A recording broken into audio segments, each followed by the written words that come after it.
Hi Math 2 students! Today we are going to talk about different ways that we can transform the function x squared. So we've already kind of talked about this, but we're going to go in a little bit more detail and use different transformation words to describe what is happening.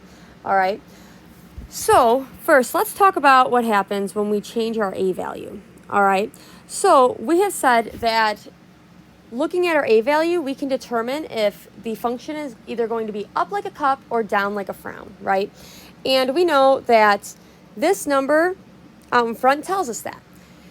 If the a value is positive, okay, we know that when we graph this, it's going to be up like a cup, okay? So if we know these guys give us our vertex, and we know that, we'll talk about that later, that guy kind of determines how skinny is. And when I graph this function they gave me here, if we look at this a value, if we're talking about the sign of it, the first guy, which is my x squared here, it's the one I have on all the graphs, compared to the second guy, making this positive did not cause any transformation on it, okay? If it was negative, we're going to see what happens, but the 5 changed it, and the 3 and the 1 changed it, but this was positive, and so we didn't have anything called a reflection, okay? So if a is positive, basically we have no reflection. All right, and I'm going to show you guys what I mean by that on this one here, all right? So this guy, we know we're going to have a vertex of 1, 0, and we have this negative 3 out in front. When we have a negative a value, we have a reflection over the x-axis, all right? So what ends up happening, we know this as down like a frown, right?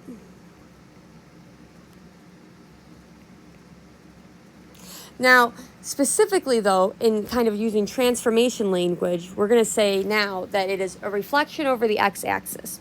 So when I graph this function that we have over here, 1, 2, 3, 1, 2, 3, it's going to be down like a frown like that, okay? We call that a reflection over the x-axis. All right, now we know that we can change this actual number, and that kind of impacts like the skinniness or the fatness. All right, so if a is bigger than 1, okay, and remember the absolute, what it's referring to is the absolute value of a, so you ignore the negative, right? So right, if you look, a lot of people will be like, well, negative 3 is less than 1. Yes, it is, but we're looking at the absolute value, so you ignore the negative, okay? 3 is greater than 1. So that means that it's going to get skinnier, and we call that a stretch. And you can say that it is I cannot spell stretch for the life of me. S-T-R-E-T-C-H. Stretch by a factor of 3. Okay? So the 1 changes our vertex, and we know that the negative flips us down. But as you can see here, compared to the original graph, this function is skinnier, okay? Now, if we look at the second equation here, again, we have a stretch. We don't have a reflection, so it's still going to be up like a cup, but we have a stretch by a factor of 5.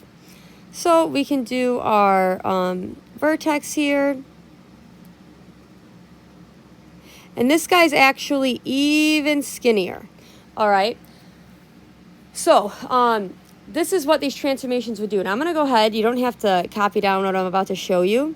But I want you guys to see how the value kind of impacts the skinniness, right? You can see that my blue one is even skinnier than my black one. And that's because 5 is bigger than 3. The bigger the number gets, the further away it gets from 1, the bigger your graph's going to be. All right? But with all the transformations we did, this is what our graphs look like. All right, so now here, if the absolute value of a is less than 1, okay, so 0.5, right? That is going to be a compression. by 0.5, or you could say by a factor of 0.5. All right, so we know that this guy just changes our vertex, right? So we would be at positive 4.3. But what this compression does is it's going to make it fatter, okay? So let's see if that would be that. We would go here and here.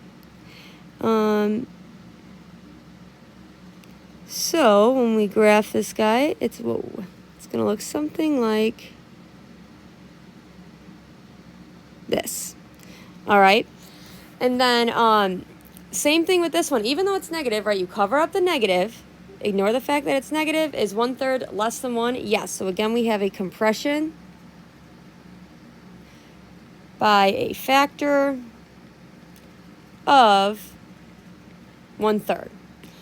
So we know this one has a vertex of negative 4.3. So it actually has the same vertex, but it's going to be even wider.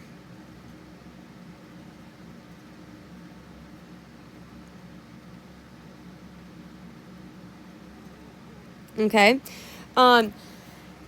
So this is what these guys would look like. And you can see that these are even more wide than the original graph. Now, again, don't change your graph like I'm about to, but if we compare kind of the wideness of these guys to the original graph here, you can see that they're definitely wider. And the smaller the number is, right, the closer it is to 0, the wider it's going to get. Okay? All right, next one here. So if the inside value is negative, now we know how to find the vertex. And really, that's what the inside and this outside value are going to impact. Okay? So when we have this inside value negative, we know that our vertex, like for this first one, is 3, 1. Or this second one would just be 1, 0. And this last one would be 1/4, negative 3, right? Now, if you go and plot these functions, here we'll do the first one. We get 3, 1, and it's 5, so it's going to look something like this. You know what I'll do is I'll do these in different colors. So we've got our vertex here of 1, 0, and we've got that negative out in front. So we're going to have a stretch and reflection here from that 3. But we're focusing on what that negative 1 does, which is moving it this way. So we got 1, 2, 3. And that guy looks like that. And then we've got our last guy here. And his vertex is 1/4, negative 3. So that would be here. And he's actually quite fat.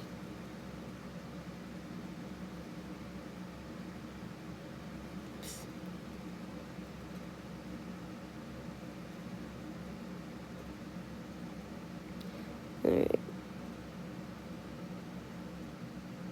Okay, so I know that one's kind of V-ish. It should have been curvier. I'm trying. All right, so this first guy, right, what did this -3 do? Well, that moved it 3 to the right. Okay, this -1 moved it 1 to the right. And this -1/4 moved it 1/4 to the right. So if the inside value is negative, you move to the right. All right. Next one. So we've got this first guy. Now our vertex is -3, 9. Ooh, that's actually quite high. Let's see. I didn't realize. Ooh, that's, you know what? I don't like this. We're going to change this. Instead of a 9, y'all, change this to, what should it have been? It should have been a 1. Let's change that to a 1. So now our vertex is -3, 1. All right. So we go to -3, 1, and we're going to graph that. And we still have that stretch that's going to make it skinny. Right? And then this next guy, our vertex is -1, 0, okay? And when we plot that, we get this. And we still have to make it go down like a frown and make it skinnier because of that number out in front. And then our last guy, our vertex here is negative 1/4, negative 3. So we're going to go negative 1/4, negative 3. But it does open like this. It's a little bit curvier, still not great. But all right, what did these transformations do? They moved the graphs to the left, okay? So this first one, we went 3 left because of this plus 3, okay?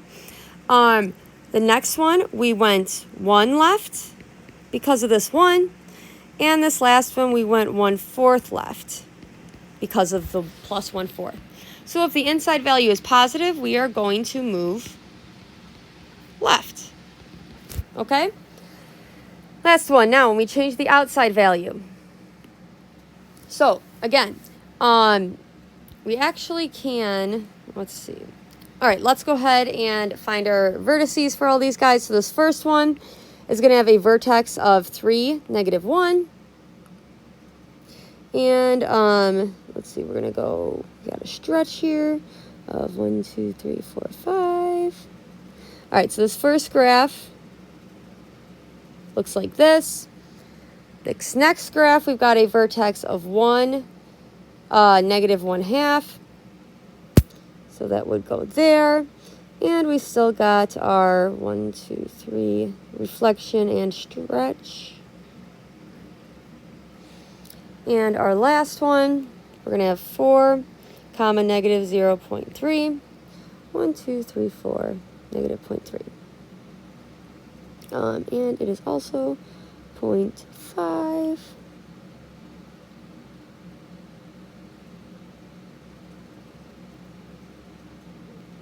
All right. So what did all of these negatives, all these negative numbers on the outside do? Well, it moved it that many units down. So 1 unit down. So we could just say 1 down. This one moved 1/2 down. And this last one moved 0.3 down. So if the outside value is negative, you move down. All right, so that's what that outside number did for us here. We shift it down. All right, and then this last one. What happens when we make it positive? Okay, so first one, our vertex here is going to be what? 6, 1, 6, 1.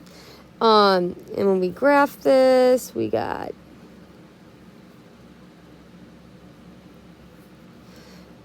and then our next one, we've got 1, 1/2. But he still goes down. 1, 2, 3.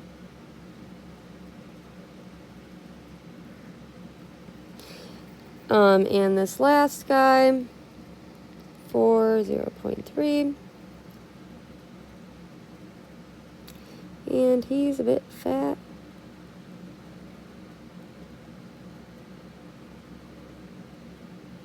All right.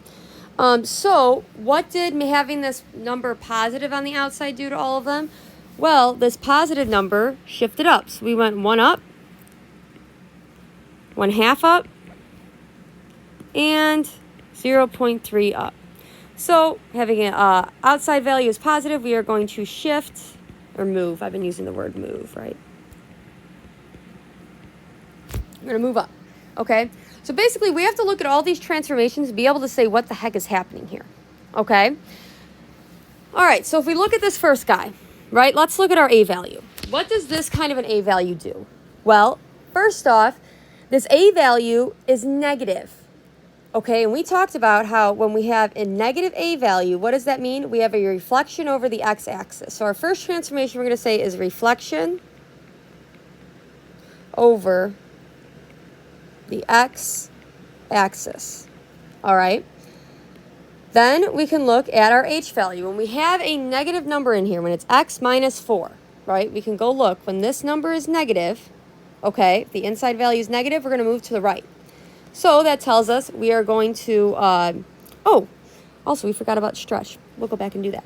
All right, so the 4 tells us that we are going to go 4 to the, we said, right.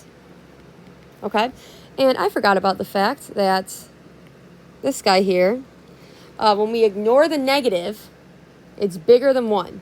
So we actually have a stretch by a factor of 3, okay? Which what that means is, again, a stretch is going to make it more narrow, okay? And then our last guy here, this +2, when we have a positive number on the outside, we're going to move up. So this guy, we're going to have 2 up. So these will be all of our transformations here. All right, let's try B out. So if we look at this number out in front, first off, it's positive. Remember when I said when it's positive, you don't have a reflection. You don't need to say that there's no reflection. You just don't write that there's a reflection, okay? However, we do have a number that's bigger than 1. So here we have a stretch by a factor of 2. And what does this mean? It's going to become more narrow, more skinny, okay? Then we've got a positive number on the inside. Now, if we look at what a positive number on the inside does, that makes us move left. So if we go back here, we're going to go 3 left. Sorry, I know this is kind of in the way here. All right. And then we've got our number on the outside here. If we have a negative on the outside, we can see that a negative on the outside makes us move down. So we are going to go 8 down. All right, let's do one more. This number out in front, okay? He is positive, so again, there's no reflection. However, it is there is no negative. So the number is less than 1. So that means we have a compression. Okay, by a factor of 1/2. And what this means is the graph's going to be wider than the parent function. And then we have this guy here, a -3. What happens when we have a negative on the inside? That makes us move right. So we go 3 right. Now, if you notice, this guy did not move up or down at all. So it just doesn't have a transformation up or down. We don't have to write anything. So the only 2 transformations we got here is a compression by a factor of 1/2, which makes it wider. And then we are going to be 3 to the right. Okay? All right, so with this in mind, I want you guys to go see if you can list all of the transformations that are occurring on D, E, and F, okay? Now, one thing I want to point out is on D, there's no number out in front, okay? So what that means is that the number out in front is 1, so it's not negative, which means there's no reflection, and you don't have a stretch or a compression, so you just don't list those. So like for D, you're only going to list going left, right, up, and down, okay? Here, right, a negative, we know makes a reflection, but when we ignore the negative, right, that means we just have a 1 out in front, which means that there's going to be no stretch or compression. So keep that in mind when you list out the transformations on D, E, and F.